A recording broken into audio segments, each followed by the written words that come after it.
இந்த வீடியோல Naruto Shippuden season 1 episode 9 நம்ம பார்க்க போறோம். இந்த எபிசோடோட ஸ்டார்டிங்லயே பாத்தீங்கன்னா ஜின்சுரிக்கி ஸ்டியஸ் அப்படிங்கிற இந்த எபிசோடோட டைட்டில் போட்டு ஸ்டார்ட் பண்றாங்க.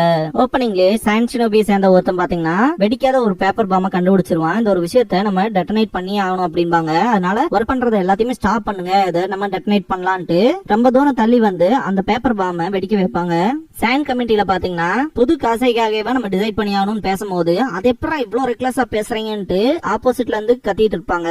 காசைக்காகவே நம்ம காப்பாத்தணும் தான், அதை விட பிரியாரிட்டியான விஷயம் நமக்கு புது காசைக்காக வேணும். அப்படின்னா தான் நம்மளோட இந்த வில்லேஜ கொஞ்ச நாள் சேஃபா வச்சிருக்க முடியும் அப்படின்பாங்க. பாக்கி எல்லாம் கடுப்போடவே தான் இருப்பாரு. அந்த ஒரு மீட்டிங் முடிஞ்சிருக்கும். ஒரு ஷினோபி வந்துட்டு இவங்க டெட்டனேட் பண்ண விஷயத்த வந்து பாக்கிக்கு இன்ஃபார்ம் பண்ணுவாங்க. அந்த பேப்பர் பாம்பை வெடிக்க வச்சா அதனால யாருக்கு எந்த ஒரு ஆபத்தும் இல்ல. ஆனா என்ட்ரன்ஸ் மட்டும் ரொம்பவுமே மோசமான நிலைமையில இருக்கு. ரிப்பேர்ஸ் பண்ண அரை நாளுக்கு மேல தேவைப்படும் அப்படின்பா. இருக்க எல்லா ஷினோபிஸையுமே அந்த சைட்டுக்கு கூட்டிட்டு போய் உடனே ரிப்பேர் பண்ற வேலையை பாரு அப்படின்பாரு பாக்கி. ஜன்னல் வழியா பாப்பாரு. சான் வில்லேஜ் சேர்ந்த பீப்புள்ஸ்க்கு எந்த ஒரு பிரச்சனையுமே நடக்காத மாதிரி தான் இருப்பாங்க. இந்த வில்லேஜ்ல ஒரு சின்ன ஸ்கிராச்சிங் கூட விழுகாம பாத்துக்கிட்டதுக்கு காராக்கு தேங்க்ஸ் பண்ணி ஆகணும். ஆனா அதுக்கு கொடுத்த விலை என்னமோ அதிகமா போச்சு அப்படின்பாரு. இந்த பாயிண்ட்ல இன்னும் ஷினோபி ரிப்போர்ட் பண்றதுக்கு வருவான். இந்த இறந்து போயிருப்பாங்க இல்லையா, சோ அவங்களோட பாடிஸ் எல்லாம் வெரிஃபை பண்ணியாச்சு அப்படிங்கிற விஷயத்த சொல்லும் போது இன்னொருத்த வந்துட்டு பர்சியூட் பண்ண போன டீம் வந்து காங்குரோவை கண்டுபிடிச்சிருக்காங்க அப்படின்பா. அதாவது ஹாஃப் அ டேக்கு மேல ஆச்சு அப்படிங்கிற விஷயத்த சொல்லுவான். அவன் ரொம்பவுமே அன்கான்சியஸா இருக்கான், அதே மாதிரி மோசமான நிலைமையில இருக்கான் அப்படின்பா. ரொம்பவுமே சேடா ஃபீல் பண்ணுவாரு காங்குரோக்காக. காங்குரோ அப்புறம் அவனோட உடஞ்சு போன பப்பட்ஸ் முதல் கொண்டு எல்லாத்தையுமே ரெக்கவர் பண்ணிருப்பாங்க. காசைக்காக எங்க இருக்காங்க லொகேஷனை கண்டுபிடிச்சாங்கன்னு சொல்லி கேட்கும் போது பர்சியூட் யூனிட் இன்னுமே தேடிட்டு தான் இருக்காங்க, சீக்கிரமாவே ரிப்போர்ட் பண்ணுவாங்க அப்படின்பாங்க. எல்லாருமே செத்து கிடப்பாங்க. சசோரி லேட்டா வந்துட்டு ஏன் இப்படி பண்ற அப்படின்பா. இது கொஞ்சம் ஜாலியா இருந்துச்சு, ஜாலியா இருந்தாலே டைம் சீக்கிரமா போகுது அப்படிங்கும் போது என்னடா அப்படின்பா டைடரா. உனக்கு என்னப்பா உன் மிஷனை நீ முடிச்சிட்ட, ஒன் டைல் ஜிஞ்சோரிக்கே நீ தூக்கிட்ட, ஆனா என்ன பாரு நான் இன்னும் எனக்கான மிஷனை முடிக்கவே இல்ல, அவனே என்ன தேடி வந்தா நல்லா இருக்கும் அப்படின்ட்டு பேசிட்டு இருப்பான். நீ சொல்றதும் கரெக்ட் தான் அப்படின்பா டைடரா. அவன் எந்த மாதிரியான ஜின்சுரிக்கி அப்படின்பா டைடரா. அதை நம்ம ஒன்னும் கண்டுபிடிக்க முன்னாடியே சொல்ல முடியுமா, இருந்தாலும் நம்ம ஒருத்தனை தூக்கிட்டோம்ல அப்படின்பா. இந்த இடத்துல சாசோரியோட வாயை காட்டுவாங்க. ஆக்சுவலா இது ஒரு பப்பட். நருட்டோ செம்மரேஜோட போயிட்டு இருப்பான், நாங்க வந்துட்டு இருக்கோம் காரான்னு சொல்லிட்டு பொறுமையா போக சொல்லுவாங்க. கக்காஷியும் சரி சக்குராவும் சரி. ஜிராயா பொறுமையா இருக்கணுங்க விஷயத்த நல்லாவே அவனுக்கு சொல்லி கொடுத்திருப்பாரு நினைக்கிறேன் அப்படின்பாரு கக்காஷி. நருட்டோ இருந்தாலுமே கடுப்புல தான் போயிட்டு இருப்பான். சக்குரா அந்த பாயிண்ட்ல டமாரியை பாத்துருவா. காங்குரோவை ஆபரேஷன் ரூமுக்கு கூட்டிட்டு போவாங்க. பார்த்தோன்னே இது பாய்சனான அண்டர்ஸ்டாண்ட் பண்ணிட்டு இதுக்கு ஆன்டிடோட் ப்ரிப்பேர் பண்ண ஆரம்பிச்சிருவாங்க. டமாரி காராக்கு நடந்த விஷயத்த கேட்டுட்டு ரொம்பவே ஷாக் ஆயிருப்பா. இந்த பாயிண்ட்ல அந்த சகனமே சரியில்லைன்னு சொல்லி நோட் பண்ணிப்பாளே, அந்த விஷயத்தெல்லாம் திங்க் பண்ணி பாப்பா. சாண்டுக்கு போக இன்னுமே 2.5 நாளுக்கு மேல ஆகும், அதனால நம்ம சீக்கிரமா கிளம்பணும் பாரு கக்காஷி. எல்லாருமே கிளம்பி போவாங்க. ட்ரீட்மெண்ட் ரூம் 3ல காட்டுவாங்க. காங்குரோவோட காயங்கள் ஒன்னும் பெருசா இல்ல, ஆனா அப்படின்னு மெடிக்கல் ஷினோபி சொல்றதுக்கு முன்னாடியே பாய்சன் தானே அப்படின்பாரு பாக்கி. இது கம்ப்ளீட்டா புதுசா இருக்கு, இதை நியூட்ரலைஸ் கூட பண்ண முடியல அப்படின்பாங்க. முதல்ல காரா இப்ப காங்குரோவான்ட்டு கடுப்பாவாரு பாக்கி. நருட்டோ இதுக்கு முன்னாடி பாத்தீங்கன்னா அகாட்சுகில இருந்து இட்டாச்சியன் கீசமே வந்திருப்பாங்க இல்லையா, நருட்டோ தான் எங்களோட ஃபர்ஸ்ட் பிரியாரிட்டின்னு சொல்லிட்டு அந்த விஷயத்த திங்க் பண்ணி பாப்பான். இதுக்கப்புறமா ஜிராயா அகாட்சுகி வந்து உன்னை தேடி வரல, உனக்குள்ள ஒண்ணு இருக்குல்ல அதை தேடி வந்திருக்காங்க. அதாவது அந்த 9 டெய்ல்ஸ, அந்த பவரை அவங்களோட ஓன் வில்காக கண்ட்ரோல் பண்ணி யூஸ் பண்ணலாம்னு திங்க் பண்றாங்க அப்படின்பாரு. அந்த விஷயத்தெல்லாம் திங்க் பண்ணி பாப்பான். நருட்டோ வேகமா போறத பார்த்து சக்குரா முதல்ல பொறுமையா போடான்னு சொல்லி கத்துவா. பயங்கரமா ஷவுட் பண்ணுவான் நருட்டோ.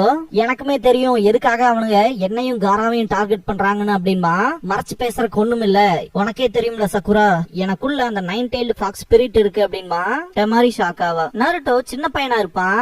எல்லா பெரியவங்களுமே இது அந்த பையன் தானே அப்படின்ட்டு அவங்ககிட்ட இருந்து டிஸ்டன்ஸ் மெயின்டைன் பண்ணிட்டே தான் இருந்திருப்பாங்க. இவங்ககிட்ட நிக்க வேண்டாம் வாங்க போலான்ட்டு எல்லாம் கிளம்புவாங்க. இன்ஃபேக்ட் அது ஒரு சின்ன குழந்தைன்னு கூட தெரியாத மனுஷங்க தான் அவங்க. நருட்டோ அவனோட நெஞ்ச புடிச்சுக்கிட்டு காராவும் நானும் சேம், எங்களுக்குள்ள அந்த மான்ஸ்டர் இருக்கு, அதை தேடிதான் அந்த நாயை வரானுங்க அப்படின்ட்டு ஒரு மரக்கிளையில கால வைப்பான். அது பயங்கரமா உடையும். இது பாத்தீங்கன்னா நருட்டோவோட ரேஜ ஷோ பண்ணும். நருட்டோ அவனுங்க எங்களை ஒரு மான்ஸ்டரா மட்டும் தான் பாக்குறானுங்க, அதுதான் எனக்கு பிடிக்கல அப்படின்ட்டு கத்துவான். காரா நருட்டோ கிட்ட சொல்லிருப்பான் இல்லையா மான்ஸ்டரா, அப்ப நீ நானும் சேம் தான், நான் பிறக்கும் போதே மான்ஸ்டரா தான் இருந்தேன் அப்படின்னு இருப்பான் இல்லையா நருட்டோ கிட்ட. அதை திங்க் பண்ணி பாப்பான். நானும் அவனும் எல்லா வகையிலுமே சேம் தான், என்னை விட ஜாஸ்தியாவே அவனுக்காக அவன் போராடி இருக்கான் அப்படின்னு சொல்லும் போது யாராலுமே எந்த வார்த்தையுமே சொல்ல முடியாது. காரா இதுக்கு முன்னாடி சொல்லிருப்பான், அவங்கள பொறுத்த வரைக்கும் நான் ஒரு கலை பொருள், அவங்க அழிக்க விரும்புற கடந்த காலம், அப்புறம் ஏன் நான் இங்க இருக்கணும், எதுக்காக நான் வாழ்றேன் அதுதான் நினைச்சிட்டு இருக்கேன், ஆனா அதுக்கான பதில் எனக்கு கிடைக்கல, ஆனா வாழ்றதுக்கு ஏதாவது ஒரு ரீசன் வேணும்ல, இல்லன்னா அது செத்ததுக்கு சமந்தானே அப்படின்னு இருப்பான் காரா. இந்த பாயிண்ட்ல பாத்தீங்கன்னா நருட்டோ சைட் இருக்க வந்திருப்பாரு, கக்காஷி சக்குரான்ல வந்திருப்பாங்க. ஆனா காராவுக்கு தனிமையை தவிர வேற எதுவுமே கிடைச்சிருக்காது. நருட்டோ அந்த விஷயத்த திங்க் பண்ணி பார்த்துட்டு தான் ஏன் எப்ப பார்த்தாலும் அவனுக்கு எல்லா மோசமான விஷயமும் நடக்குது, அவனை இந்த தடவை அவனுங்க தேடி வந்துட்டானுங்க, நான் கண்டிப்பா இது நடக்கிறதுக்கு விட மாட்டேன், எப்படியா இருந்தாலும் நான் அவனை காப்பாத்த காப்பாத்தியே தீருவேன் அப்படின்பா. அதனாலதான் நான் எந்த ஒரு டைமே வேஸ்ட் பண்ணாம போயிட்டு இருக்கேன் அப்படின்பா. டெமாரி வருத்தப்படுவா. ஒன் டிராப் ஆஃப் வாட்டர் அவ மேல படும். பார்த்தா நருட்டோ அழுதுருப்பான். இந்த பாயிண்ட்ல டெமாரி நருட்டோக்கு தேங்க்ஸ் பண்ணுவா. அடுத்த நாள் விடிஞ்சிரும். ட்ரீட்மெண்ட் ரூம் 3க்கு பாக்கி போவாரு. கான்சியஸ்க்கு வந்துட்டான், இருந்தாலுமே நமக்கு கொஞ்சமா தான் ரெஸ்பான்ஸ் பண்ண முடியும் அவனால. நேத்த விட நிலைமை இன்னைக்கு மோசமா இருக்கு அப்படின்பாங்க. பாக்கி இது நீங்க தானே அப்படின்பா. பேசறதுக்கு ட்ரை பண்ணும்போது பேசாத அப்படின்பாரு பாக்கி.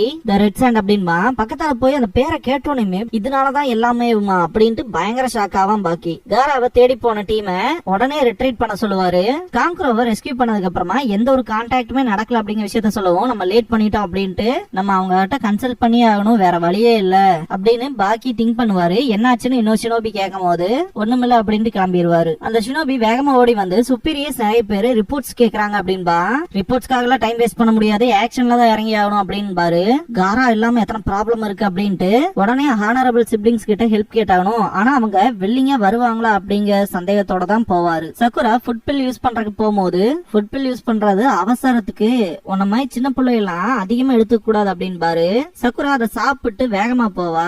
இது டோட்டலாவே ஒரு செக்ஷுவல் ஹராஸ்மெண்ட் பண்ற மாதிரி இருக்குடா கெல்ட் பைட அப்படின்பா டெமாரி. நருட்டோ கிட்ட சக்குரா அன்னைக்கு ஒருத்த வந்தான்ல அப்படின்ட்டு இட்டாச்சியை மென்ஷன் பண்ணுவா. அவன் ஒன்னதான தேடி வந்தான் அப்படின்ட்டு.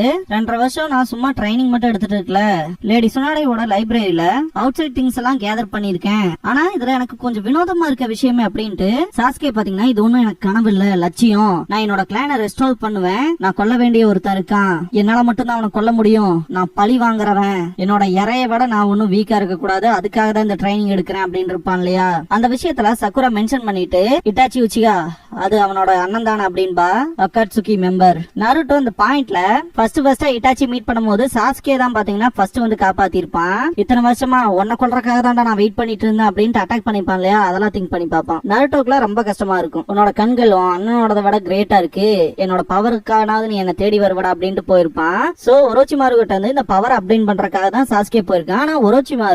ஆனா சாஸ்கேவோட உடம்பு மேல மட்டும் தான் அவன் குறியா இருக்கான். அந்த ஒரு பொசிஷனை தடுக்கிறதுக்குமே நம்ம கிட்ட வெறும் 6 மாசம் தான் கையில இருக்கு அப்படின்பா.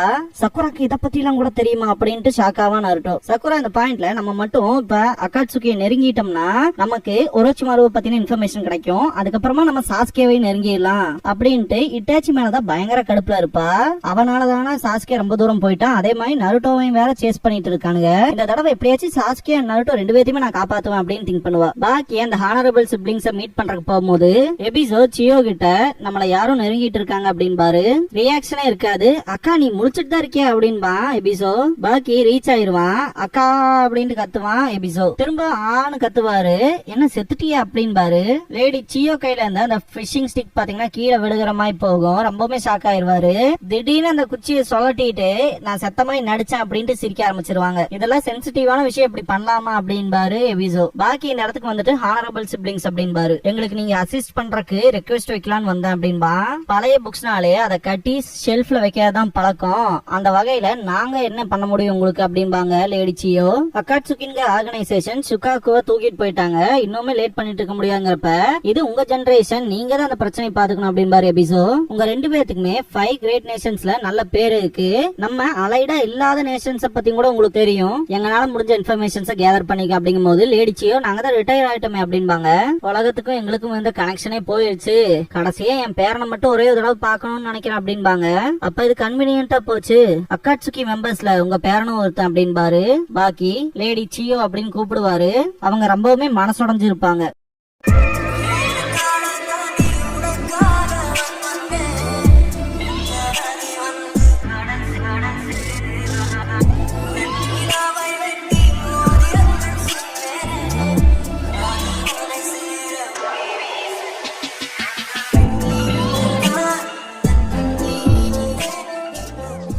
க்ளோசிங் சாங் முடிஞ்சதுக்கு அப்புறமா இந்த பேக்ரவுண்ட்ல வாய்ஸ் மட்டும் கொடுப்பாங்க இல்லையா, வாய்ஸ் ஓவர். சோ அந்த மாதிரி பாத்தீங்கன்னா லீஃப் வில்லேஜோட லாட்டரிஸ் விக்கிற மாதிரி எல்லாம் பேசியிருப்பாங்க. Next time ceiling jutsu 9 Phantom dragons அப்படிங்கிற எபிசோட தான் பார்க்க போறோம் அப்படின்பா. இதுக்கப்புறமா நிஞ்சா ஸ்கூல் ஸ்பெஷல் கிளாஸ்ங்கிற டைட்டில் போடுவாங்க. சக்குரா சமனிங் ஜுட்சு பத்தி எக்ஸ்பிளைன் பண்ணுவா. இது வந்து ஸ்பேஸ் டைம் பத்தின ஜுட்சு, நமக்கு தேவையான அனிமல்ஸ் நம்மளால சமன் பண்ணிக்க முடியும் அப்படின்பா. நருட்டோ கிட்ட நம்ம சமனிங் பண்ண அனிமல்ஸ் லிஸ்ட் பாப்போமா அப்படின்பா.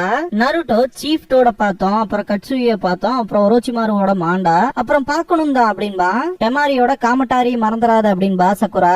அப்புறம் தேர்ட் ஒக்காகேவோட என்மா, அப்புறம் டாயியாவோட டோக்கி, அப்புறம் ஊகானன் சாக்கோனோட ரஷமான். அப்படிங்கும் போது நருட்டோ அப்புறம் காய் சென்சேவோட அந்த நிஞ்சா டைட்டில் அப்படிமா நான் அதை ஒரே தடவை தான் பாத்திருக்கேன் அப்படின்பா. இந்த அனிமல்ஸ் பத்தில எனக்கு கொஞ்சம் டவுட் இருக்குன்பா சக்குரா. அது அப்படின்னா உடனே கிளியர் பண்ணிடலாம் அப்படின்ட்டு சமனிங் ஜுட்சு பண்ணுவான். வேணான்பா சக்குரா. சீஃப்டோட கூப்பிடுவான். பாத்தீங்கன்னா மேல இருந்து விழுவாரு. 2 பேருமே நசுங்கி இருப்பாங்க. இதோட இந்த எபிசோட் முடியுது.